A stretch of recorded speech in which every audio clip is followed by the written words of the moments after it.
Thank you. Thank you.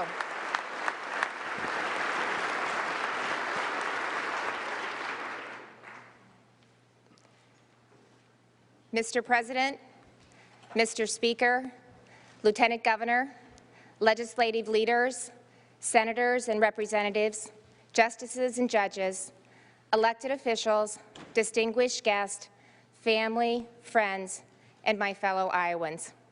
Please be seated.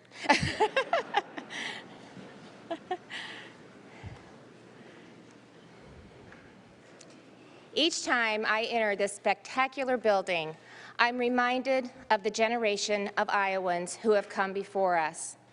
And each time I walk into this historic chamber, I'm humbled by the responsibility of following in the footsteps of some amazing leaders and outstanding public servants.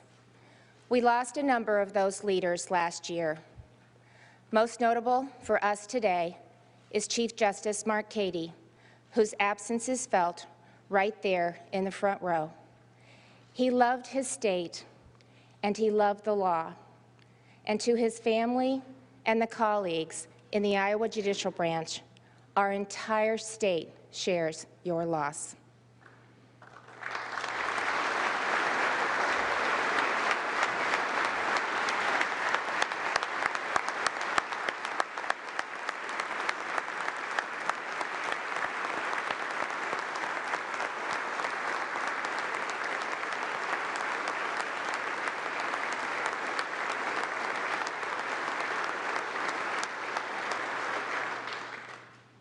We also bid farewell to former Lieutenant Governor Joanne Zimmerman, the first woman elected Lieutenant Governor of this great state. She brought the heart of a nurse and the passion of a mother to a distinguished career in public service. And with shared sadness, we mourn the loss of Congressman Berkeley Bedell, former Iowa Supreme Court Justices Darrell Hecht and Bruce Snell, as well as the longest-serving Chief Justice in state history, Art McGivern.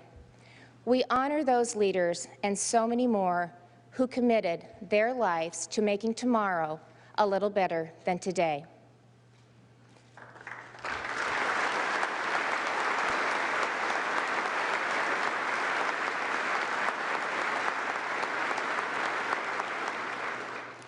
So often, public service comes with sacrifice. A sacrifice that our men and women in uniform make every day. Our military, police, and first responders risk their lives to protect ours. So today and every day, we should thank those who serve while honoring those we lost.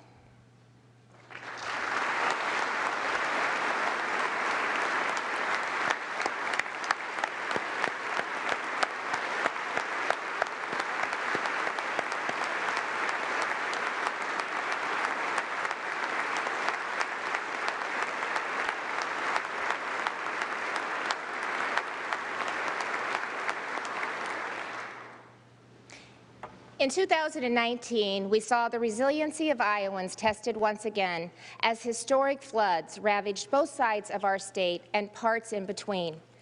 Entire communities were wiped out as the waters rose and didn't seem to recede. But that devastation was met with purpose and resolve to build and recover. To those lives who have been impacted, your state stands with you as you work and we work to return life to normal and get your homes, businesses, and communities back on track. To do that, the budget I'm submitting today includes an additional $20 million for flood relief.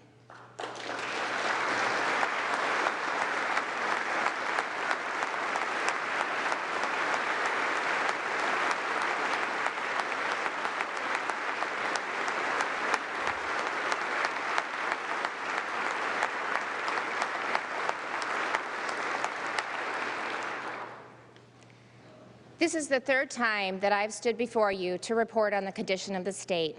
As always, it's a time to reflect on what we've done over the last year and to lay out a vision for the year to come. But this year marks the beginning of a new decade. So it seems appropriate that we take stock in what we've accomplished the last 10 years, and more importantly, to talk about what we want for the next 10 years and beyond. When this body met in January of 2010, our unemployment rate was 6.4%. Just months earlier, our state faced a near $1 billion deficit. School funding was drastically cut, and Iowans were worried about their future. A decade later, the condition of our state is truly strong. Because of the vision and tenacity of Iowans, our unemployment rate has gone from near record high to record low. Instead of cutting school budgets, we're cutting taxes. Our cash reserves are full, wages are going up, and Iowans once again believe we're headed in the right direction.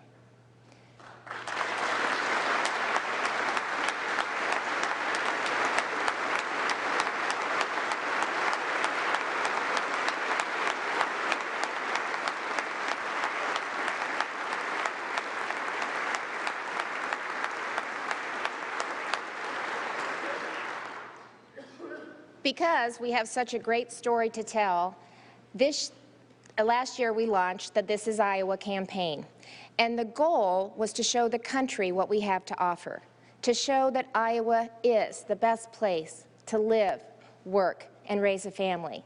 As part of this new initiative, we created a candid camera-style video where an actor playing a real estate agent shows Iowa home listings to New Yorkers. So when the couples hear how big the homes are, how short the commute is, and what they can buy the properties for, they are baffled. That's not possible, is the general reaction. When the actor tells them that these homes are in Iowa and not New York, they're shocked and amazed. That's not how they envisioned Iowa. That's not what they've been told. We made that video to dispel some of the misconceptions and really to showcase what we have here. But I think that video serves another purpose. It reminds us of what we have, because it can be easy to forget what it means to grow up in a safe neighborhood with a good school and a nice backyard, to spend more time with our families than we do in traffic, and to watch the sun set in our big skies and the stars shine over our beautiful fields. That's what Iowa has to offer, and so much more. Those New Yorkers saw what I see. That opportunity lives here. But we can't take it for granted. If we do, if we become complacent, then the condition of the state will not be strong when this body gathers 10 years from now. That's why this year, in 2020, we need to plan for 2030 and 2040. We need to seize the opportunities that exist so that years from now, the next generation of Iowans will inherit an Iowa whose greatness comes as no surprise to anyone, including New Yorkers. That kind of planning takes work. It doesn't happen all at once, and no single policy will do. That kind of planning, it also takes a bold vision. A vision that preserves our heritage while seizing opportunities. My request to this General Assembly is that you join me in taking the first bold step right now, this session. In the coming weeks, I'll be introducing the Invest in Iowa Act, a bill that will significantly cut income taxes, create a sustainable funding source for our mental health system, reduce the burden of property taxpayers, and fund the Natural Resources and Outdoor Recreation Trust.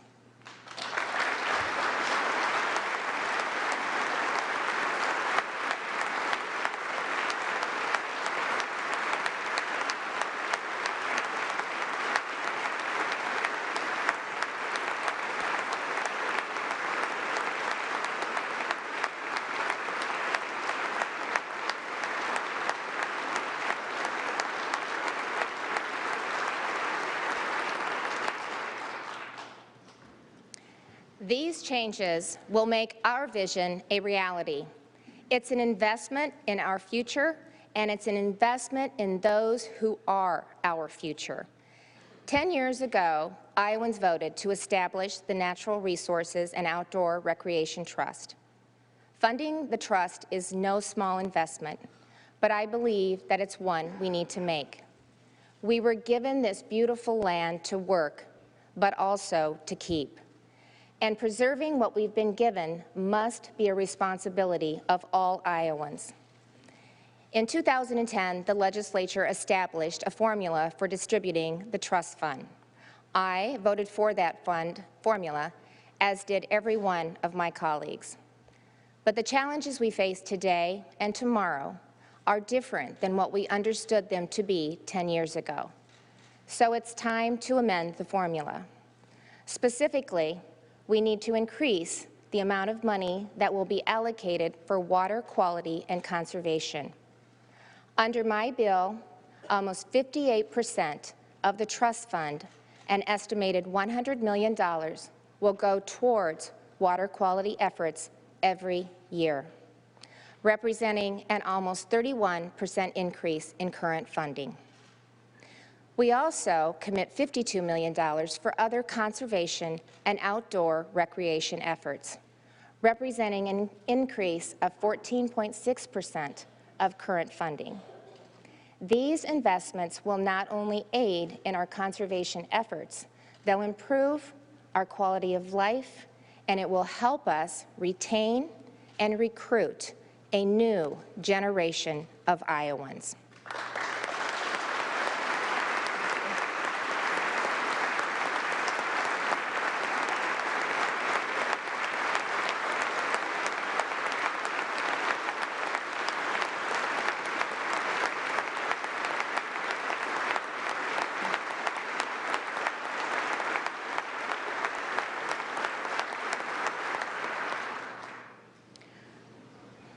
I have no interest in raising taxes, so any increase in revenue from a sales tax must be more than offset by additional tax cuts. And that starts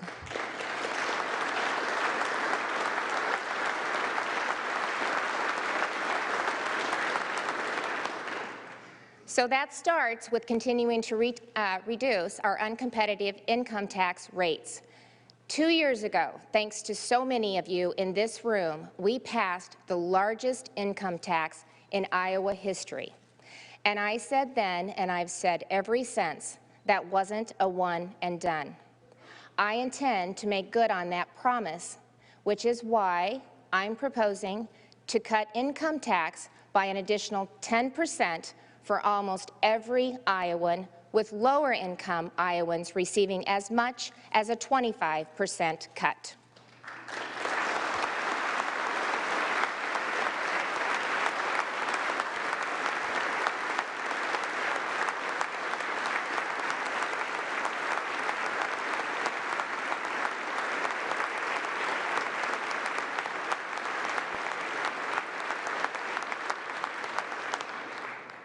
So let me put that into perspective.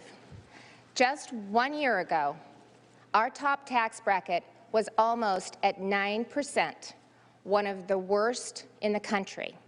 Now, with this new round of tax cuts, our top rate will be down to 5.5% by 2023.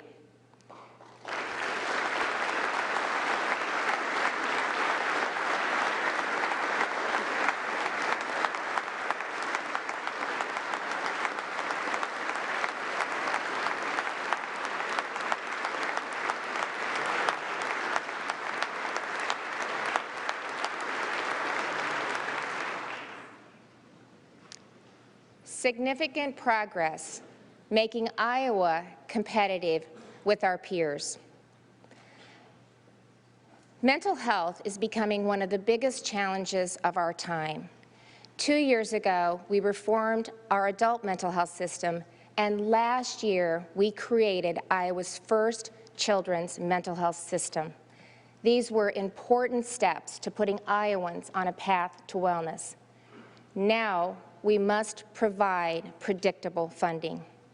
To date, Property taxpayers have supplied most of that support through their county to the local mental health regions. I'm proposing, through the Invest in Iowa Act, that we reduce property tax levies and provide the needed funding through the state general fund.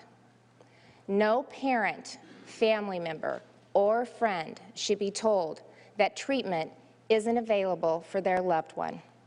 And by establishing a dedicated and stable fund for mental health, we'll give hope to so many who are suffering in silence. It's a promise we made, and it is a promise I intend to keep.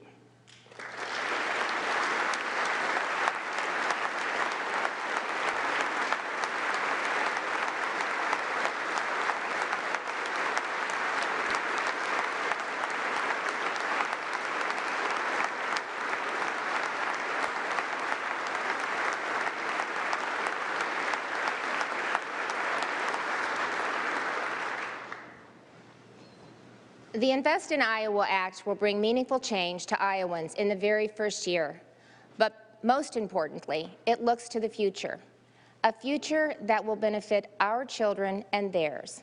If we take this bold step right now, then whoever is standing at this podium 10, 20, 30 years, Republican or Democrat, can proudly say what I can say today, and that is, the condition of our state is strong.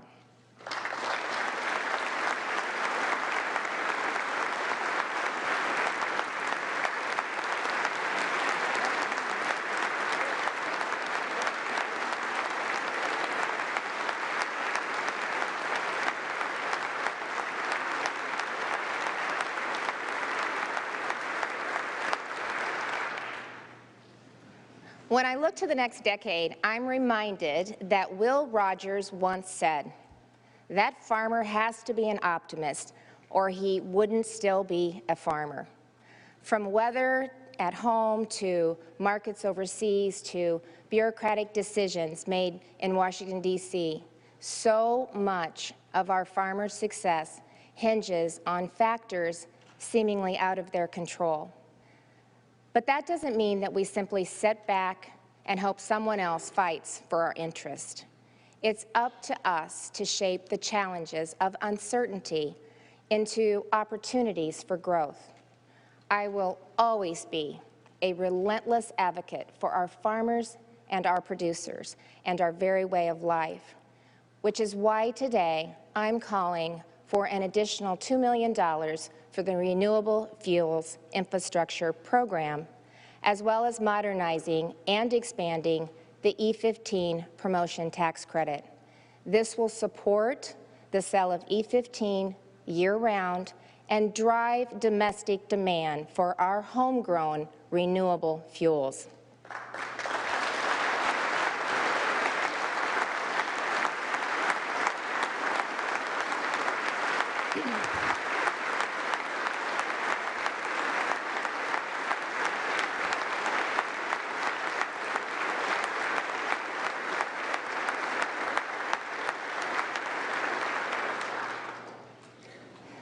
As we move into 2020, I'm focused on the overall wellness of all Iowans in every part of the state, in all stages of life. And when I say all stages of life, I mean to include the unborn. We must protect life by making it clear through an amendment that our Constitution does not grant a right to abortion.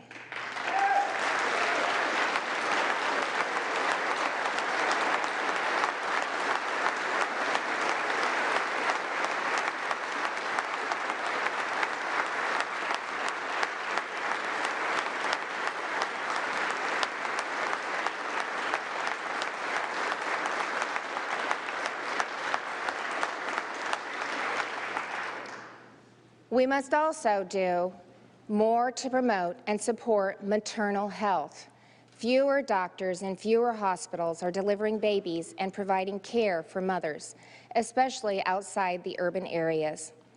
That's why I'm taking steps to increase the number of doctors who are willing and able to provide OB services in all four corners of our state.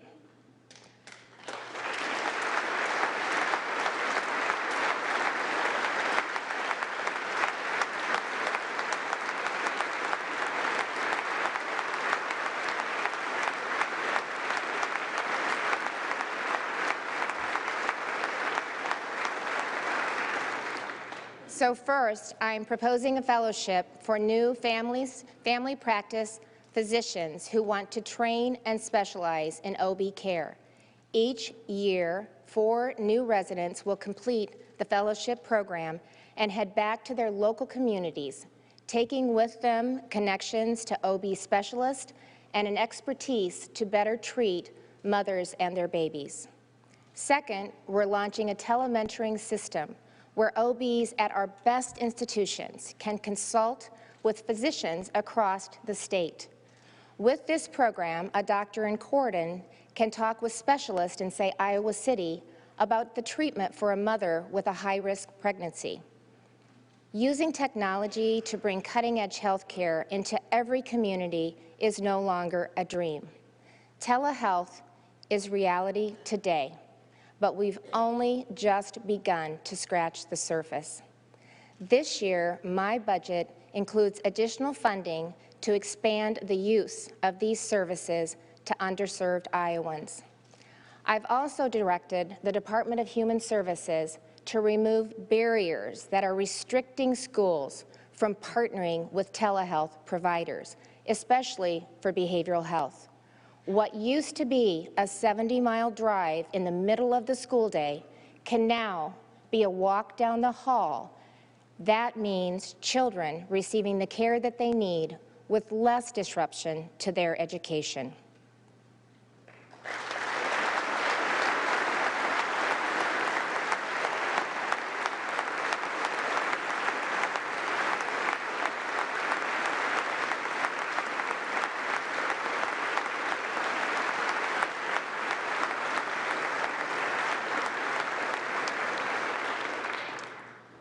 These advances would not be possible without high-speed broadband.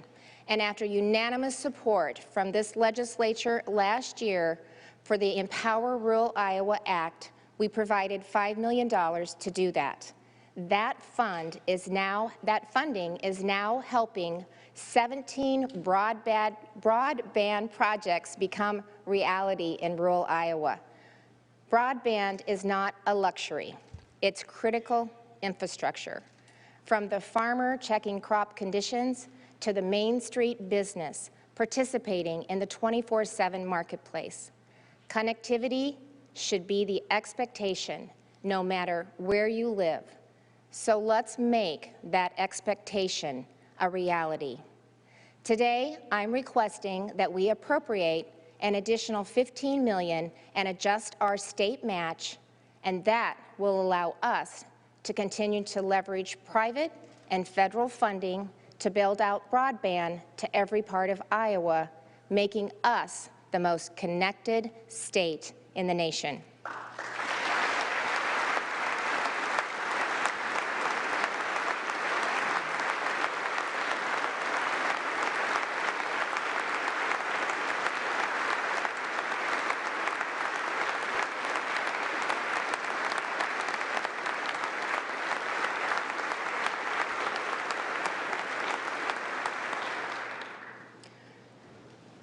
Broadband also supports a world-class education system.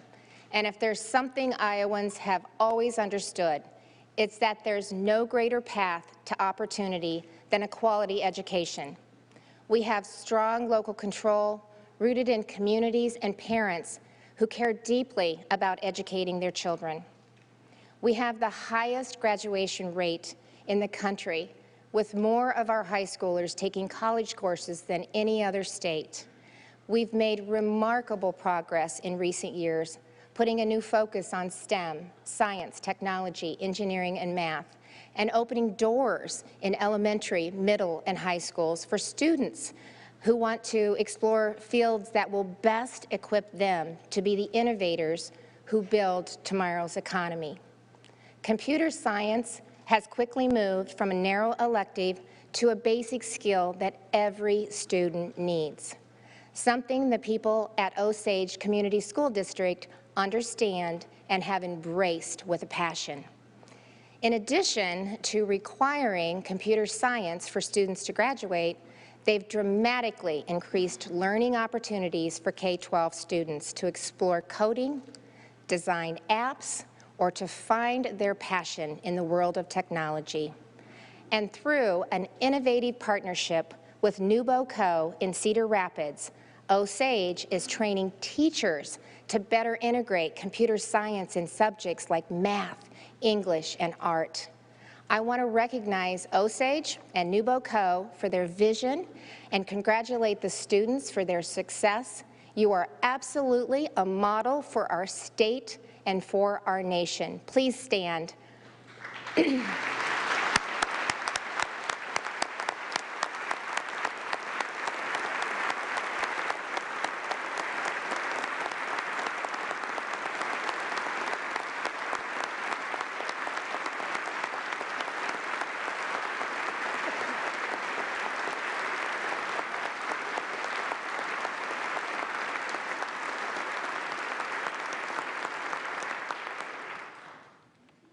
What Osage is doing is amazing, and we need more of it. Currently, almost 2/3 of schools teach computer science in middle and high school, and about half teach it in elementary. And we need that to be 100%, which is why I'm calling on the legislature to take computer science statewide and ensure every student at every level has access to this new basic skill.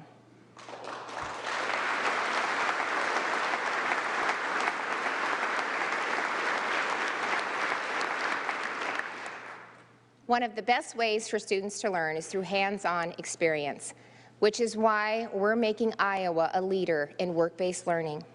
In the last year alone, we've expanded high school registered apprenticeships and launched the Work-Based Learning Clearinghouse. And this year, we'll be adding $1 million for work-based learning coordinators to be covered by operational sharing agreements. Momentum in work-based learning is building across the state, and Council Bluffs is a great example. The school district, Iowa Western Community College, and several local businesses have partnered to create Trade Works Academy, where high school students work with professionals to experience what it's like to have a career as a plumber, electrician, or a mechanic. It's a win-win for the students in the community. The students learn skills that lead to lifelong careers, and local businesses get the workforce that they so desperately needed. Emma Myers, a junior, is using TradeWorks to learn about welding, something her dad has been doing for 40 years, and she would like to follow in his footsteps. By the time she graduates high school, she'll have a welding certificate that can immediately lead to a job right there in Council Bluffs. I want to recognize Emma and a number of the folks here today from Trade Works Academy.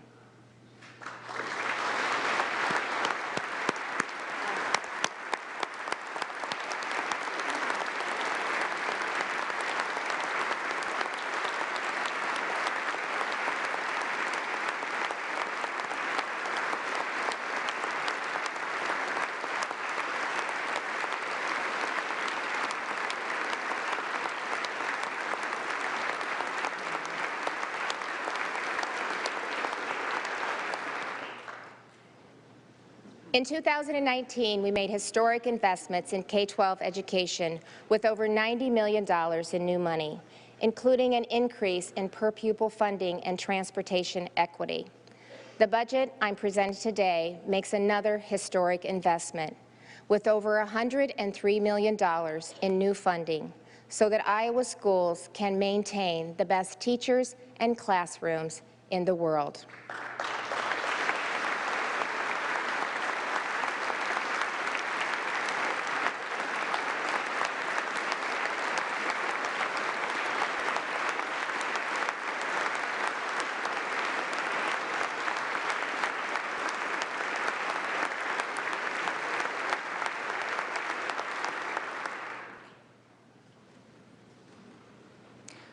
When it comes to workforce opportunities, Iowa is in a strong position.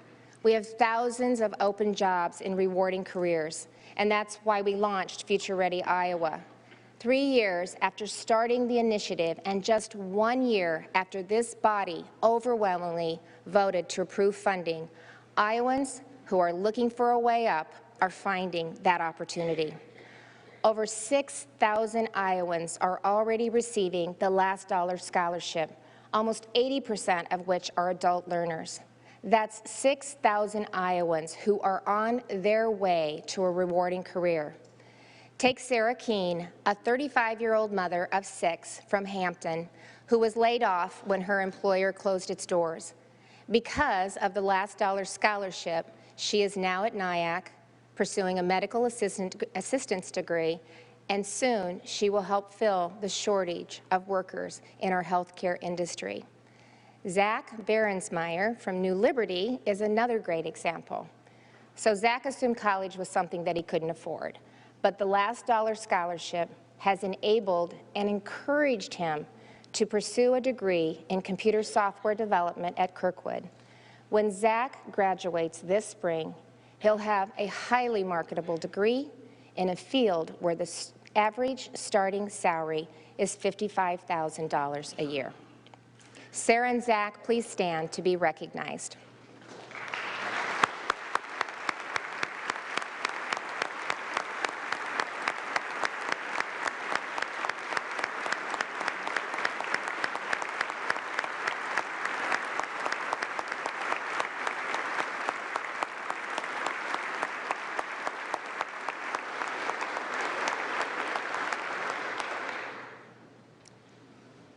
Through the Employer Innovation Fund, Future Ready Iowa is also working to spur innovation among employers and communities in addressing their workforce needs.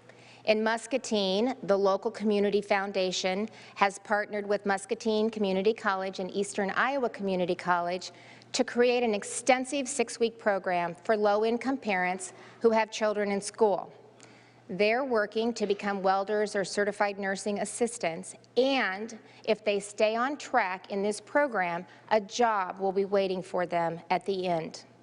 On the other side of the state, Peterbilt of Sioux City and Midwest Diesel Tech Academy developed a training program to meet the increasing demand for diesel mechanics in the area. In Oskaloosa, the school district recognized transportation as a major barrier for students to attend career academies at Indian Hills Community College, so they developed a transportation program to make it happen. With all 3 of these and so many more, the state of Iowa, through the Employer Innovation Fund, was a partner. In less than a year, we've helped thousands of Iowans upscale for the new economy. Future Ready Iowa is working, which is why I'm proposing that we expand the Last Dollar Scholarships and the Employer Innovation Fund by $2 million each, bringing the total investment to over $20 million.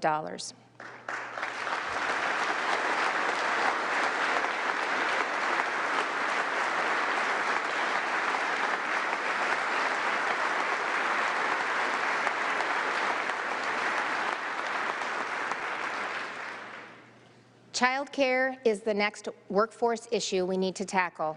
It's another barrier for families looking for a way up. For some, it's about affordability. For others, access is the issue. And for thousands of Iowans, it's both.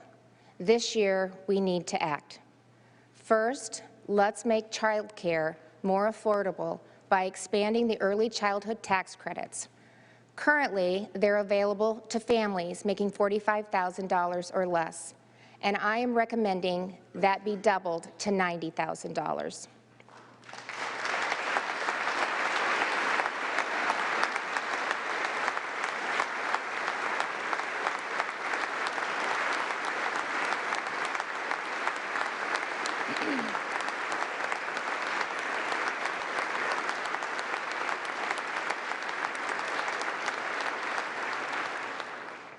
Second, we must begin to address the child care cliff so that hang on there, okay.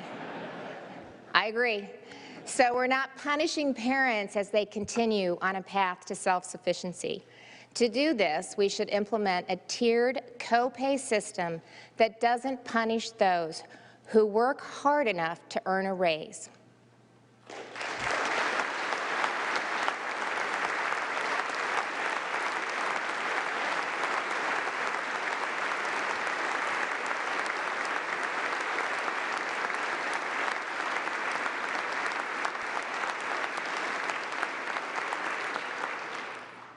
Finally, we need to enlist Iowans to find common-sense solutions that increase access to child care.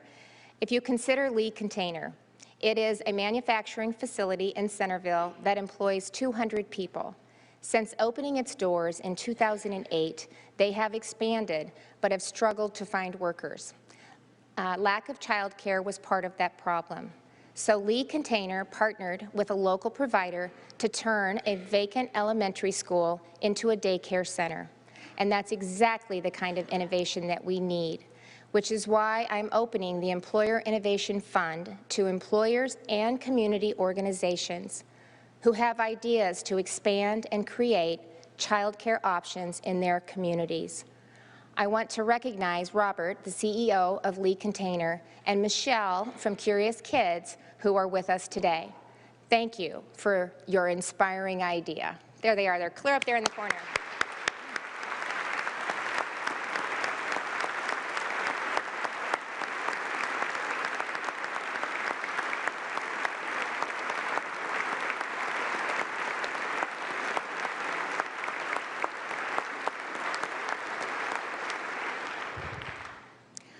I've made it a priority of this administration to focus on prisoner reentry and rehabilitation, because our prisons shouldn't be one stop in a circle that leads back to prison. Those in our correctional facilities are serving time for a reason, but when they leave, we want them to succeed. Because here's the thing, if they reoffend, they land back in prison at a cost to taxpayers of $32,000 per year. But it's more than that. When someone has lost their way, we're called to seek them out, to leave the 99 to find the one. I believe in that calling, which is why I formed the Governor's Focus Committee on Criminal Justice Reform. This committee, which is chaired by the Lieutenant Governor, includes law enforcement, correction officials, the NAACP, and a wide range of stakeholders. Last month, they provided several recommendations, and we're already in the process of implementing many of them. And last year, I signed legislation that protects employers that are willing to give returning citizens a second chance. To build on that, we hosted roundtables at our correctional facilities in Mitchellville and Rockwell City, where more than 80 employers stepped inside our prison walls and maybe a little outside their comfort zone. They did that to learn more about how they can meet their workforce needs and give an Iowan a second chance at a productive and rewarding life. Finally, I am renewing my support to amend our Constitution so that it no longer bars felons from voting after they've served their sentence.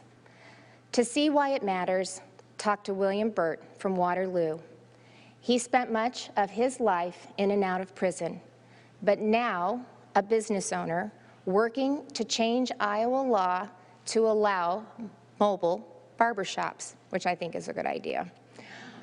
I recently called William to tell him that I was restoring his voting rights, and hearing those words brought tears to his eyes. You cannot imagine the gratitude and dignity that Iowans like William feel when they're told that they can once again exercise what Ronald Reagan called the crown jewel of American liberties.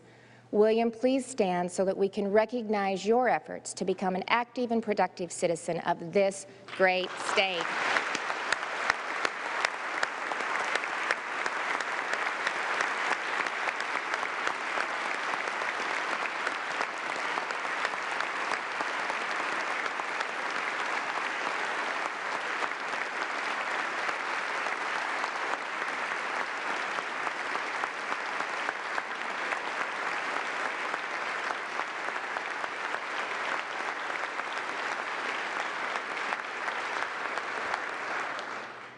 I'm grateful to the House for starting this process last year by approving the constitutional amendment with a strong bipartisan vote of 95-2. I also appreciate the productive conversations we're having with senators, and I look forward to continuing to work with you to pass the amendment and craft an implementing statute that lets us avoid the confusion and lawsuits that have plagued other states' restoration efforts.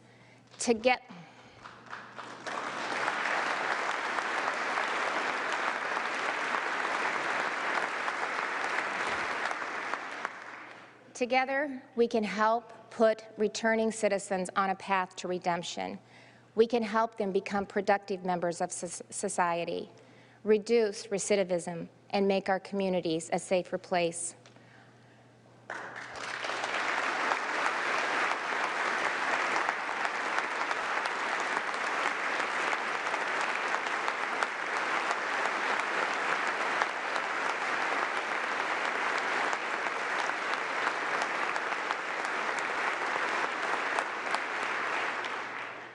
Opportunity lives here because of the ingenuity of our people. If Iowa is going to thrive in the next decade, we must make sure that government isn't stifling that ingenuity. I'm concerned we are. 1/4 of Iowa's workforce requires some kind of professional license. If that sounds like a lot, that's because it is. It's the second highest in the nation, which puts our state and its people at a competitive disadvantage. A recent study shows that our licensing system cost Iowa 48,000 jobs and $290 million. Our licensing requirements are also the worst for low-income people, meaning that those who need opportunity the most have the hardest time getting a license. We should never, ever dismiss the importance of protecting the health and safety of the people. But it's been far too long since we've modernized our licensing structure. And that's what I'm asking you to do today.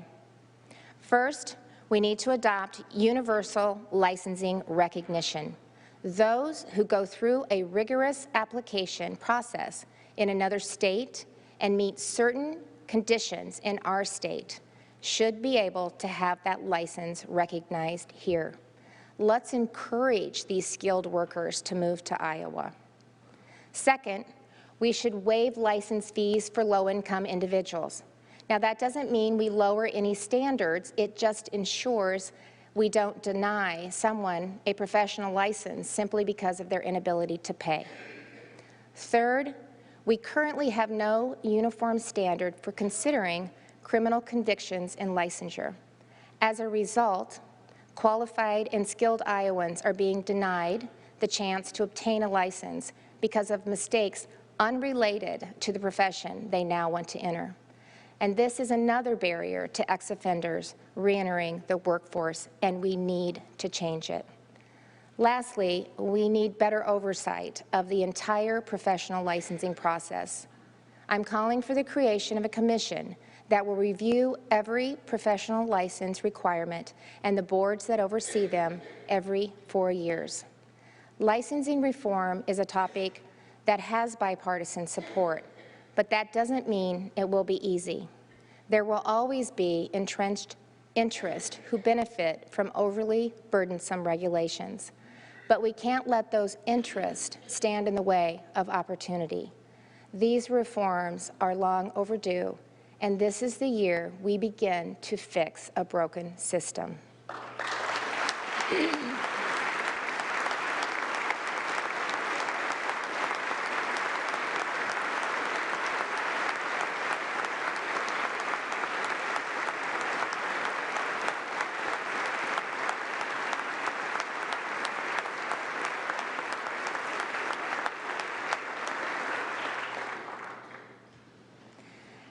As we head into this legislative session, let's not focus solely on the next 12 months. This is a time to chart the path for the next 10 years, to stand together to enact a comprehensive agenda that invests in Iowa, returns money to taxpayers, preserves our land and water, strengthens our schools, looks after the health and well-being of all Iowans, and gives every Iowan the opportunity to succeed. So as we move into the next decade, let's put Iowans first. Let's be bold and visionary. Let's seize this opportunity and make the next decade Iowa's best. It's time we show the world that opportunity lives here. Thank you, God bless you, and God bless the great state of Iowa. Thank you.